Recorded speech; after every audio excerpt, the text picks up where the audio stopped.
प्रभाग क्रमांक 7 मधील अपक्ष उमेदवार सचिन मारुती शिरसाट यांच्या बॅट या निवडणूक निशाणीच्या प्रचार रॅलीला आज नारळ फोडून भव्य सुरुवात करण्यात आली।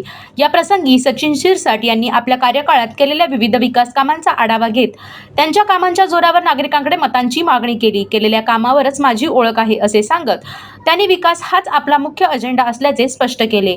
या प्रचार रॅलीला मोठ्या संख्येने नागरिकांचा उत्स्फूर्त असा प्रतिसाद लाभला। तरुण ज्येष्ठ महिला वर्ग मोठ्या संख्येने आणि उत्साहाने त्यांच्या पाठीशी उभा राहिल्याचे चित्र दिसून आले। मी एकच आव्हान देणार आहे का लॉकडाऊनमध्ये मी खूप काम केलेलं आहे। लॉकडाऊनमध्ये मी सर्व घरोघरी अन्नधान्य वाटलेलं आहे। कोरोना काळ असा भयंकर काळ होता का त्या काळामध्ये आत्ता जे माझ्या ऑपोजिटला उभे आहेत तो कोणी एक माणूस असा नव्हता का गोरगरिबांकडे बघत होता। म्हणून मी कोणाच्या दबावाखाली न राहता मी आज इथे अपक्ष उमेदवार म्हणून निवडणूक लढवत आहे। माझी निशाणी आहे बॅट आणि सर्वांनी मला उत्स्फूर्त प्रतिसाद दिलेला आहे।